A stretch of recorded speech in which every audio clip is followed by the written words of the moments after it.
Parole du Seigneur qui fut adressée à Michée, du Moréchet, au temps de Jotham, d'Akaz et d'Ézéchias, roi de Juda, ce qu'il a vu au sujet de Samarie et de Jérusalem. Vous, tous les peuples, écoutez. Sois attentive, terre et toute ta richesse. Dieu le Seigneur va témoigner contre vous. Le Seigneur, du haut de son temple saint. Voici que le Seigneur sort du lieu où il demeure. Il descend. Il foule les sommets de la terre. Les montagnes fondent sous ses pas. Les vallées se fendent, comme la cire en présence du feu, comme l'eau qui coule sur une pente. Tout cela à cause de la révolte de Jacob, à cause des péchés de la maison d'Israël. Qui donc est la révolte de Jacob? N'est-ce pas Samarie?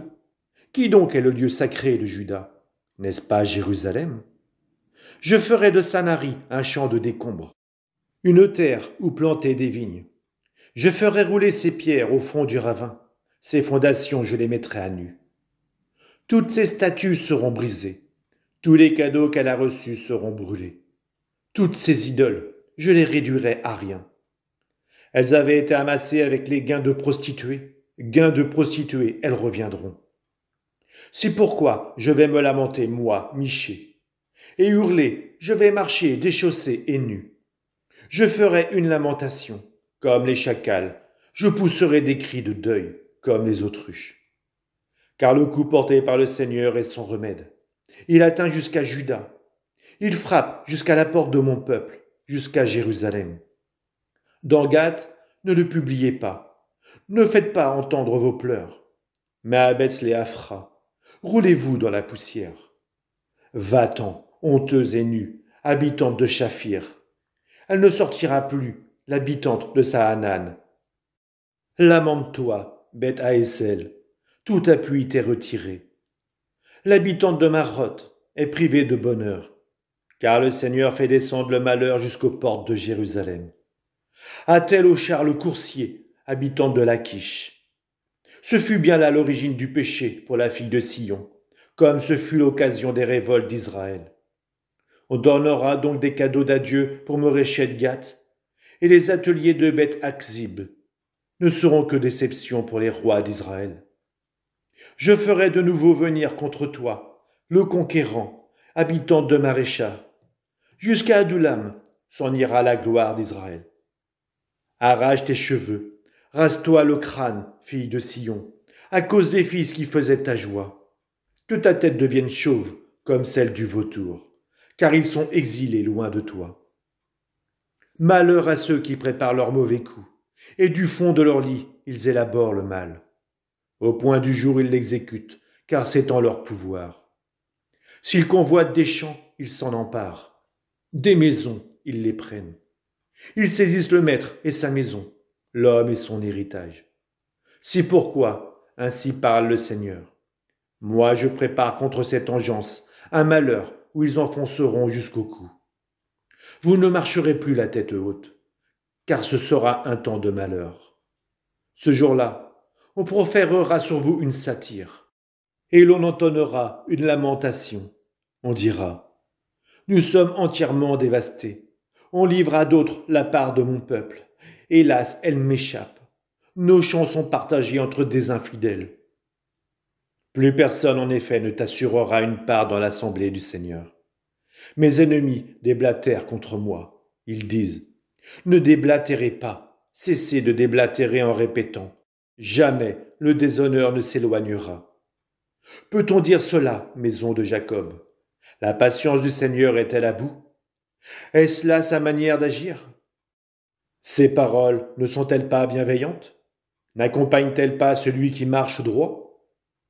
Hier, mon peuple faisait face à l'ennemi. Mais vous, vous arrachez leur manteau à ceux qui avancent avec confiance au retour du combat. Les femmes de mon peuple, vous les chassez des maisons qu'elles aimaient. À leurs enfants, vous enlevez pour toujours la gloire de m'appartenir. Levez-vous, allez, ce n'est plus le temps du repos. À cause de votre impureté, vous serez détruits et la destruction sera cruelle. Qu'un homme court après le vent et que par son mensonge il vous dupe en disant « En échange de vin et de boissons fortes, je vais déblatérer à ton profit. » Celui-là sera un homme qui déblatère pour ce peuple. Mais moi, je veux te rassembler tout entier, Jacob. Je veux réunir le reste d'Israël. Je les mettrai ensemble, comme des brebis de Bosra, comme un troupeau au milieu de son pâturage. Et de cette foule humaine s'élèvera une rumeur. Celui qui ouvre les brèches est monté.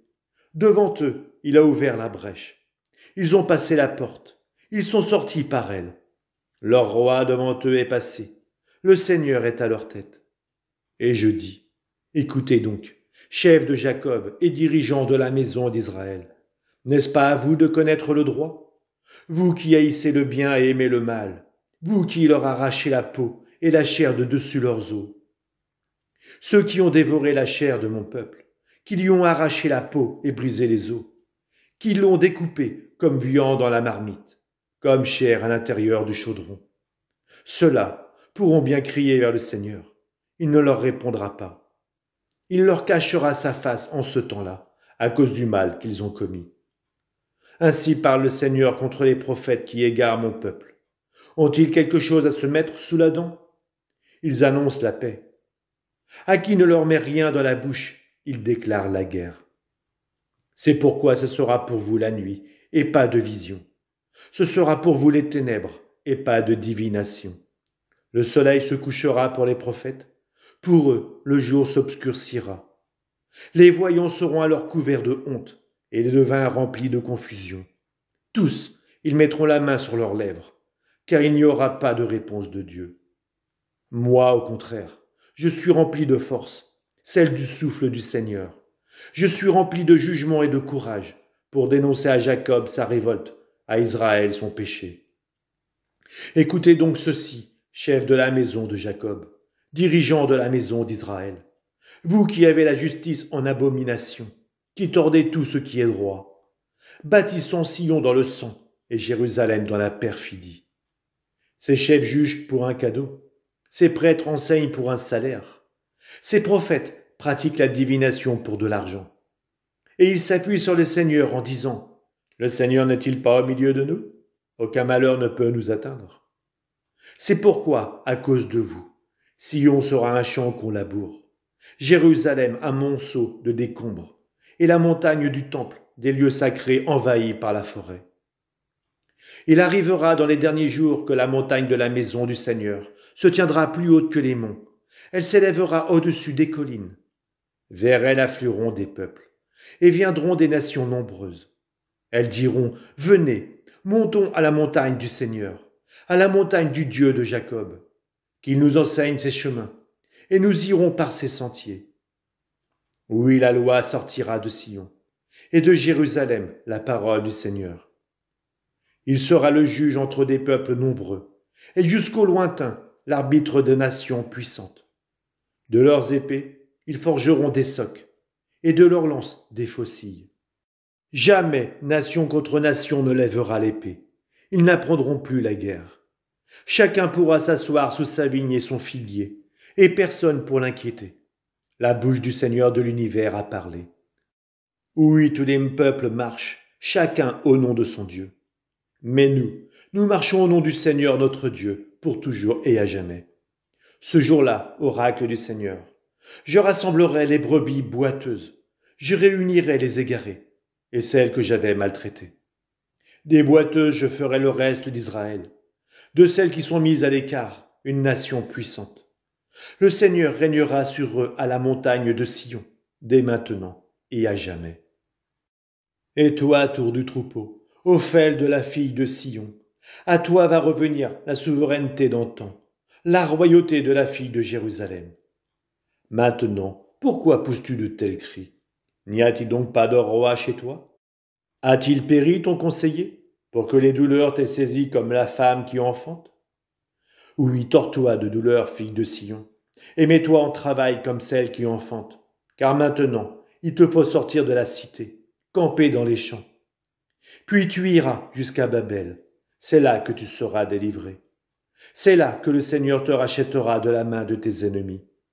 Maintenant, se sont rassemblées contre toi des nations nombreuses, et elles disent, « Qu'on profane Sion, que nos yeux se repaissent d'un tel spectacle. » Mais elles ne connaissent pas les pensées du Seigneur. Elles ne comprennent pas son projet. Il les a rassemblés comme les gerbes sur l'air à grains. Lève-toi, fille de Sion, piétine-les. Je te ferai des cornes de fer, je te ferai des sabots de bronze. Tu vas broyer des peuples nombreux. Le fruit de leur rapine, tu le voueras par anathème au Seigneur, et leur richesse au maître de toute la terre. Maintenant, rassemble tes troupes. Contre nous, on a mis le siège. À coups de bâton, on frappe à la joue le juge d'Israël. Et toi, Bethléem Ephrata, le plus petit des clans de Juda, c'est de toi que sortira pour moi celui qui doit gouverner Israël. Ses origines remontent aux temps anciens, aux jours d'autrefois. Mais Dieu livrera son peuple jusqu'au jour où enfantera celle qui doit enfanter. Et ceux de ses frères qui resteront rejoindront les fils d'Israël. Il se dressera et il sera leur berger par la puissance du Seigneur, par la majesté du nom du Seigneur son Dieu. Ils habiteront en sécurité, car désormais il sera grand jusqu'au lointain de la terre, et lui-même il sera la paix. Alors si Assur envahissait notre pays, s'il foulait aux pieds nos palais, nous susciterions contre lui 7 pasteurs et 8 meneurs d'hommes. Ils seraient les bergers de la terre d'Assur avec l'épée, de la terre de Nimrod avec le glaive. Car lui nous délivrerait d'Assur, si Assur venait à entrer sur notre terre, à fouler notre territoire. Alors le reste de Jacob sera, au milieu des peuples nombreux, comme une rosée venant du Seigneur, comme une ondée sur l'herbe qui n'espère rien de l'homme et n'attend rien des fils d'hommes. Alors le reste de Jacob sera au milieu des peuples nombreux, comme un lion parmi les bêtes de la forêt, comme un lionceau parmi les troupeaux de moutons. Chaque fois qu'il passe, il piétine, il déchire, et personne qui délivre. Seigneur, que ta main se lève sur tes adversaires, et que tous tes ennemis soient supprimés. Voici ce qui arrivera ce jour-là, oracle du Seigneur. Je supprimerai de chez toi les chevaux, et je ferai disparaître tes chars. Je supprimerai les villes de ton pays, et je démolirai toutes tes forteresses. Je supprimerai de ta main tes sorcelleries. Il n'y aura plus chez toi de magiciens. Je supprimerai de chez toi tes statues et tes stèles, et tu ne te prosterneras plus devant l'œuvre de tes mains. Je supprimerai de chez toi tes poteaux sacrés, et j'exterminerai tes villes. Avec colère, avec fureur, j'exercerai ma vengeance sur les nations qui n'ont pas écouté. Écoutez donc ce que dit le Seigneur. Lève-toi, engage un procès avec les montagnes, et que les collines entendent ta voix. Montagnes, écoutez le procès du Seigneur, vous aussi, fondement inébranlable de la terre. Car le Seigneur est en procès avec son peuple, il plaide contre Israël. Mon peuple, que t'ai-je fait? En quoi t'ai-je fatigué? Réponds-moi. Est-ce parce que je t'ai fait monter du pays d'Égypte? Que je t'ai racheté de la maison d'esclavage? Et que je t'ai donné comme guide Moïse, Aaron et Myriam? Oh mon peuple, souviens-toi, je te prie, du projet de Balak, roi de Moab, et de ce que lui répondit Balaam, fils de Béor. Souviens-toi du passage de Chittim jusqu'à Gilgal, pour que tu reconnaisses les justes actions du Seigneur. Comment dois-je me présenter devant le Seigneur? Demande le peuple. Comment m'incliner devant le Très-Haut? Dois-je me présenter avec de jeunes taureaux pour les offrir en holocauste? Prendra-t-il plaisir à recevoir des milliers de béliers, à voir des flots d'huile répandus sur l'autel? Donnerai-je mon fils aîné pour prix de ma révolte, le fruit de mes entrailles pour mon propre péché? Homme, répond le prophète, on t'a fait connaître ce qui est bien, ce que le Seigneur réclame de toi. Rien d'autre que de respecter le droit, aimer la fidélité et t'appliquer à marcher avec ton Dieu. La voix du Seigneur appelle la cité. Écoutez, puis-je supporter une mesure fausse, des biens acquis par fraude et un boisseau honteusement réduit? Puis-je tenir pour innocents ceux qui utilisent des balances fausses et des sacoches de poids truquées? Les riches sont pleins de violence, les habitants profèrent le mensonge, leur langage n'est que tromperie. Moi-même j'ai commencé à te frapper, à te dévaster à cause de tes péchés. Toi tu mangeras, mais tu ne seras pas rassasié. Chez toi viendra la famine. Tu mettras de côté, mais tu ne pourras rien garder. Et ce que tu aurais gardé, je le livrerai à l'épée. Toi, tu sèmeras, mais tu ne moissonneras pas. Tu presseras l'olive, mais tu ne t'enduiras pas d'huile. Tu presseras le raisin, mais tu ne boiras pas de vin. Les prescriptions d'Omri ont été observées, ainsi que toutes les pratiques de la maison d'Akab. Vous avez marché selon leurs conseils. C'est pour cela que je te livrerai à la dévastation et tes habitants à la raillerie. Le mépris des peuples pèsera sur vous. Hélas pour moi, je suis comme au temps des récoltes d'été, comme au grappillage des vendanges. Plus une grappe à manger, plus de ces filles précoces que j'aime tant. Les fidèles ont disparu du pays. Plus un seul homme juste. Tous cherchent l'occasion de verser le sang. Chacun tend un piège à son frère. Leurs mains sont habiles pour faire le mal. Le chef se fait payer, le juge également, et le grand fait savoir ce qu'il désire. Ensemble, ils intriguent. Le meilleur d'entre eux est pareil à un buisson de ronces. Le plus juste est pire qu'une haie d'épines. Au jour annoncé par les guetteurs, le châtiment arrive. C'est alors qu'ils seront confondus. Ne mets pas ta foi dans ton ami. Ne te confie pas à ton familier. Devant celle qui repose entre tes bras, garde les portes de ta bouche. Car le fils insulte son père. La fille se dresse contre sa mère. La belle-fille contre sa belle-mère. Chacun a pour ennemi les gens de sa maison. Moi, Jérusalem, je veux guetter le Seigneur, attendre Dieu mon Sauveur. Lui, mon Dieu, m'entendra. Ne te réjouis pas de mon malheur, ô mon ennemi. Oui, je suis tombé, mais je me relève. J'habite dans les ténèbres, mais le Seigneur est ma lumière. Puisque j'ai péché contre le Seigneur, je dois endurer sa colère, jusqu'à ce qu'il prenne ma cause en main et rétablisse mon droit. Il me fera sortir à la lumière, et je contemplerai sa justice. Mon ennemi verra tout cela. Elle sera couverte de honte, elle qui me disait « Où est-il le Seigneur ton Dieu ?» Mes yeux la contempleront tandis qu'elle sera piétinée comme la boue des rues. Au jour où l'on rebâtira ton enclos, ce jour-là, on repoussera tes frontières. Ce jour-là, on viendra jusqu'à toi, depuis Assur jusqu'à l'Égypte, depuis l'Égypte jusqu'au fleuve, et de la mer à la mer, de la montagne à la montagne. Le reste de la terre deviendra un lieu désolé, à cause de ses habitants. Tel sera le fruit de leur conduite.